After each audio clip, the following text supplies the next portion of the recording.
दोस्तों, जब भी कभी अपना बिजनेस स्टार्ट करना हो तो बहुत सारे विचार दिमाग में घूमने लगते हैं कि आखिर कौन सा बिजनेस स्टार्ट करें जिसमें निवेश कम करना पड़े और मुनाफा ज्यादा हो। किस प्रोडक्ट की डिमांड मार्केट में ज्यादा रहती है और कौन सा प्रोडक्ट हमें लंबे समय तक प्रॉफिट दे सकता है। दोस्तों, ऐसे ही बहुत सारे सवाल आपके भी दिमाग में जरूर आते होंगे। दोस्तों, आज हम आपकी यह परेशानी दूर करने के लिए आपको एक ऐसे ही बिजनेस का आइडिया देने वाले हैं जिसके लिए आपको अपनी जॉब भी छोड़ने की जरूरत नहीं पड़ेगी और आप घर बैठे ही अच्छी खासी कमाई कर सकते हैं, वो भी काफी कम समय में।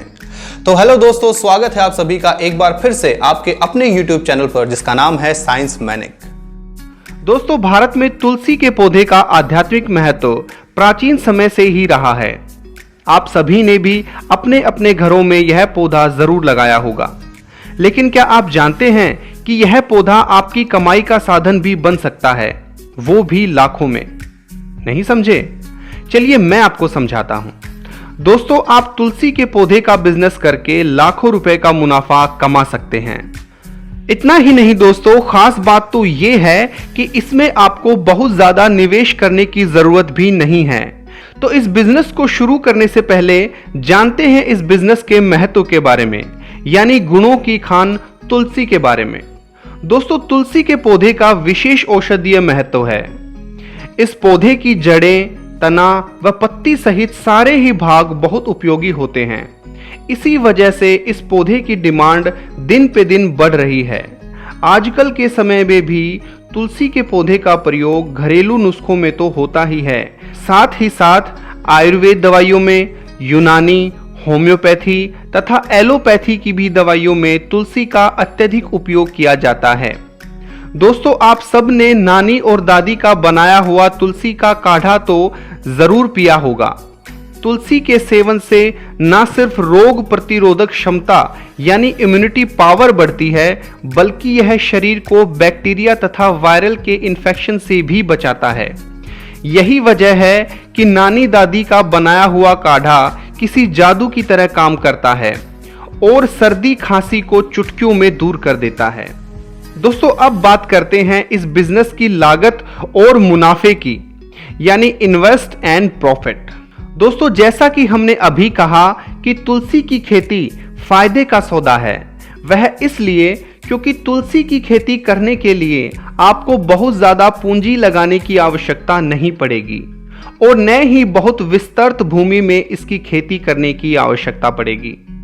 दोस्तों, आप 10,000 से 15,000 रुपए खर्च करके भी यह बिजनेस शुरू कर सकते हैं और आप चाहें तो कॉन्ट्रैक्ट फार्मिंग के द्वारा भी अपने व्यापार की शुरुआत कर सकते हैं। इतना ही नहीं दोस्तों, आपको बुआई के बाद ज्यादा इंतजार करने की जरूरत नहीं है। केवल 3 से 4 महीने बाद ही यह पौधा तैयार हो जाता है और तुलसी की फसल करीबन 2 से 3 लाख रुपए में बिक जाएगी। दोस्तों, बहुत से आयुर्वेदिक प्रोडक्ट बनाने वाली कंपनियों को तुलसी के पौधे की आवश्यकता पड़ती है, इसलिए वे कॉन्ट्रैक्ट पर इसकी खेती करवाते हैं। डाबर, वैद्यनाथ और पतंजलि जैसे नाम तो आपने जरूर सुने होंगे। इसके अलावा भी बहुत सारी कंपनियां तुलसी की कॉन्ट्रैक्ट फार्मिंग करवा रही हैं, जिनसे आप आसानी से गूगल या फार्मिंग केंद्र के द्वारा संपर्क कर सकते हैं। दोस्तों, अब बात करते हैं मार्केट में बढ़ रही तुलसी की मांग की। तुलसी का उपयोग कई प्रकार से किया जाता है, इसलिए उसकी मार्केट में बहुत डिमांड है और आजकल तो कोरोना के चलते लोगों में इम्यूनिटी पावर बढ़ाने के लिए काफ़ी अवेयरनेस हो गई है। साथ ही रोग प्रतिरोधक क्षमता बढ़ाने वाली आयुर्वेदिक तथा प्राकृतिक दवाइयाँ भी जोरों शोरों से बनाई जा रही है, जिसमें भी तुलसी का भारी मात्रा में प्रयोग किया जा रहा है। इस वजह से तुलसी की डिमांड बहुत बढ़ गई है। इतना ही नहीं, घरों में भी आजकल लोग तुलसी का खूब इस्तेमाल कर रहे हैं। अब बात करते हैं तुलसी की खेती की। दोस्तों, तुलसी की खेती करने के लिए जुलाई का महीना उपयुक्त रहता है। इसी महीने में तुलसी के पौधे को खेत में लगाना चाहिए। इनमें से सामान्य पौधे को 45 बाई 45 के अंतराल पर लगाना होता है, लेकिन RRLOC 12 व RRLOC 14 प्रजाति के पौधों के लिए 50 बाई 50 सेंटीमीटर की दूरी अवश्य रखनी चाहिए। इन पौधों को लगाने के बाद तुरंत ही थोड़ी सिंचाई करनी जरूरी है। फिर बाद में 7 दिन में एक बार या आवश्यकता पड़ने पर ही पानी दिया जाता है। विशेषज्ञों व तुलसी की खेती करने वालों का मानना है कि फसल को काटने से 10 दिन पहले ही सिंचाई करना रोक देना चाहिए। दोस्तों अब बारी है फसल काटने की। दोस्तों तुलसी के पौधे की पत्तियां जब विकसित होकर बड़ी हो जाती हैं तब इस पौधे की कटाई की जाती है। आपको बता दें कि सही समय पर इन पौधों की कटाई करना आवश्यक होता है, क्योंकि यदि समय रहते कटाई ना की गई तो इन पौधों में तेल की मात्रा पर प्रभाव पड़ता है। जब इन पौधों में फूल आ जाते हैं तो उससे भी इनमें तेल की मात्रा घट जाती है। तो जैसे ही इन पौधों में फूल आने की शुरुआत हो तभी फसल की कटाई कर देनी चाहिए। इन पौधों की कटाई 10 से 15 मीटर की ऊंचाई से ही करनी चाहिए, जिससे पौधों में शीघ्र ही नई शाखाएं आ सके। चलिए दोस्तों अब बात करते हैं कि कहां और कैसे बेचें तुलसी के पौधे।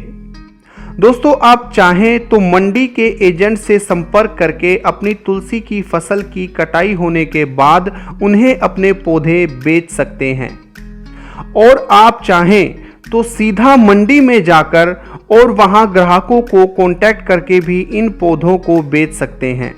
इसके अलावा आप कॉन्ट्रैक्ट पर खेती कराने वाली दवाइयों की कंपनी अथवा ऐसी एजेंसियों को भी अपने पौधे बेच सकते हैं।